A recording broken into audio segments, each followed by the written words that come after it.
if someone shares your page to Facebook or LinkedIn or Twitter, what you want this description to read, you can also change that in here.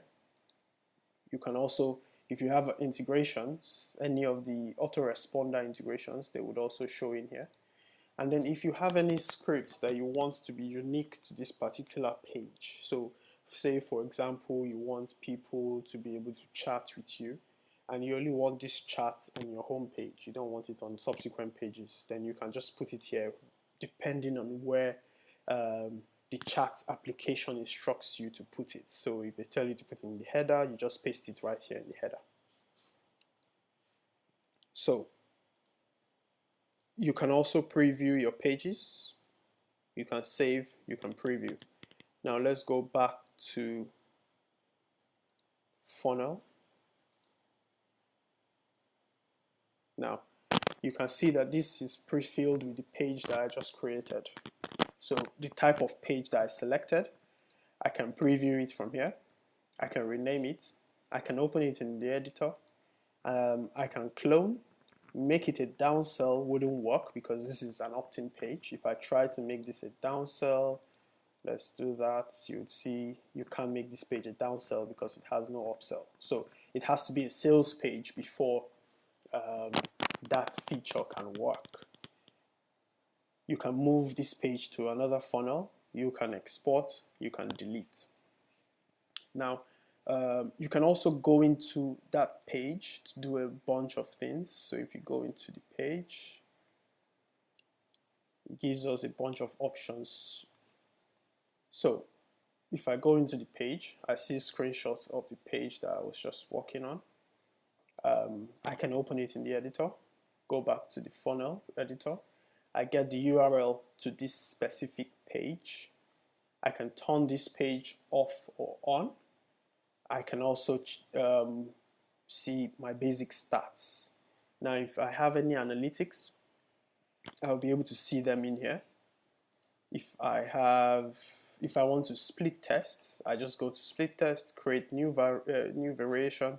I can choose if I want to create a new split test from a template or just duplicate it from the one that I already have in here.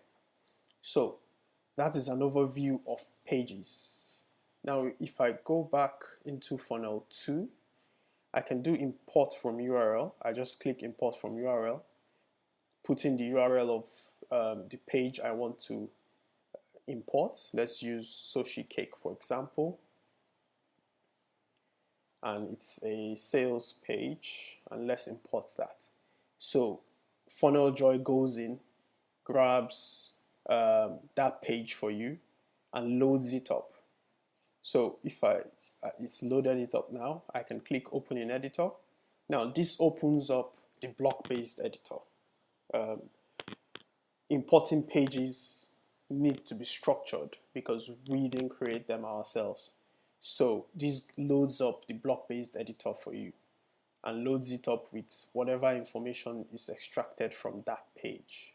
So I think we pretty much imported an empty page.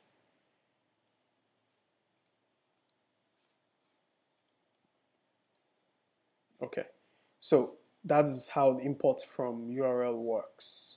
All right, then I think we've gone through analytics, so you can see the analytics are pre-filled. If you add any domain, you can change your settings.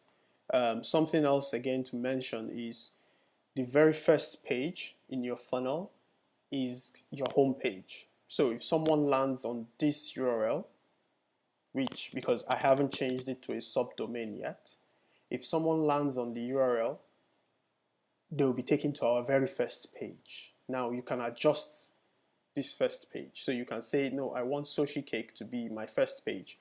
And you can just drag that and move it up.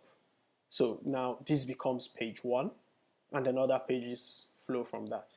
You can always connect your pages within the editor using links and buttons, but this helps to determine what page 1 should be. So when someone lands on your site, what is page 1? So that is a brief overview of Funneljoy. If there are any questions, let me know. there will be more detailed, in-depth videos for the editors and for the different features that you can perform within Funneljoy. Cheers, guys.